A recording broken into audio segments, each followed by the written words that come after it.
আচ্ছা, হজ পালন করতে গিয়ে যারা মৃত্যুবরণ করেন তাদের দেহের সাথে কি করা হয়, তাদের জানাজা এবং দাফন কিভাবে বা কোথায় দেয়া হয়, তাদেরকে কি নিজ দেশে ফেরত দেওয়া হয় নাকি পবিত্র মক্কা শহরে রেখে দেয়া হয়? আমাদের মধ্যে এমন অনেকেই আছেন যারা জানেনই না যারা হজ করতে গিয়ে ইন্তেকাল করেন তাদের কি করা হয়। তো চলুন জেনে আসি হজ পালন করতে গিয়ে মারা গেলে তাদের সাথে কি করা হয়। ভিডিওটি শুরু করার আগে আপনাদের একটা কথা বলি, আপনি যদি জীবনে একবার হজ পালন করেন বা হজ পালন করার ইচ্ছে থাকে তাহলে কমেন্ট বক্সে অবশ্যই ইনশাল্লাহ লিখে যাবেন। চলুন শুরু করা যাক।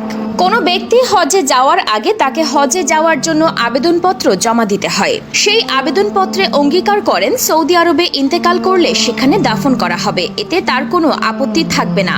সে যদি রাস্তায় দুর্ঘটনার শিকার হয়ে কিংবা হসপিটালে প্রাণ হারালেও দেশে পাঠানো হবে না। প্রথমে মরাদেহ শনাক্ত করা হয়। ইন্তেকাল করার ব্যক্তির আত্মীয় স্বজন কিংবা কাছের কেউ তাকে শনাক্ত করেন। প্রাণ হারানো হাজিদের মৃত্যু সনদ যথাসময়ে তাদের পরিবার, তাদের প্রতিনিধি কিংবা এজেন্সির কাছে হস্তান্তর করা হয়।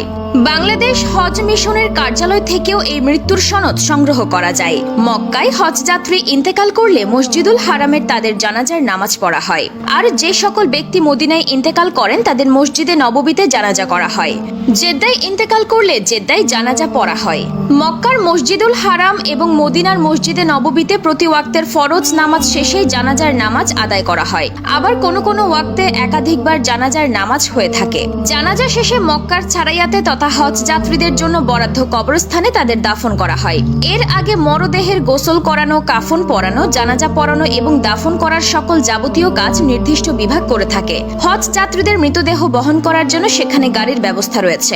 মসজিদুল হারামের পূর্ব দিকে অবস্থিত মক্কা শরীফের একটি বিখ্যাত কবরস্থানের নাম জান্নাতুল মুআল্লা।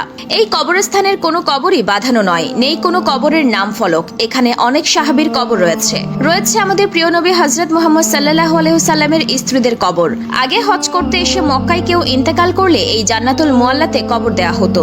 বাংলাদেশের লোক সমাজে একটি কথা প্রচলন রয়েছে, হজ করতে গিয়ে কেউ যদি প্রাণ হারায় সে মক্কার মাটি পেল। এটিকে অনেক সৌভাগ্যের বিষয় বলে মনে করেন তারা। কিন্তু ইসলামী শরীয়তের মতে এমন কোনো কথা বা বিশ্বাসের কোনো মর্যাদা নেই। কোনো ব্যক্তি যদি হজে গিয়ে মৃত্যুবরণ করে এবং তাকে মক্কা অর্থাৎ আল্লাহর ঘরের কাছে দাফন করা হলে আর তিনি যদি সত্যিকারের ঈমানদার হয়ে থাকেন তাহলে তার জন্য এটি একটি বিশেষ মর্যাদার বিষয়। প্রতি বছর বাংলাদেশ থেকে লক্ষ লক্ষ মানুষ হজ পালন করতে যায়। 2025 সালে বাংলাদেশ থেকে হজ করতে গেছেন ৭৬,৩২৪ জন। বাংলাদেশ থেকে যারা হজে যান তাদের বেশিরভাগই বয়স্ক মানুষ। তাই কেউ কেউ স্বাভাবিক কারণে প্রাণ হারান। শুধু বাংলাদেশই নয়, পাকিস্তান ও ইন্দোনেশিয়া থেকেও লাখ লাখ মানুষ হজ পালন করতে সৌদি আরবে যায়। আফ্রিকা থেকেও অগণিত মানুষ হজের জন্য সৌদি আরবে যায়। সৌদির অতিরিক্ত গরমে অনেকেই ইন্তেকাল করেন। ইন্তেকাল করা এই সকল ব্যক্তিদের যথাযথ নিয়ম মেনেই দাফন করা হয়। সৌদি আরবের এই নিয়মের কোনো নড়চড় হয় না।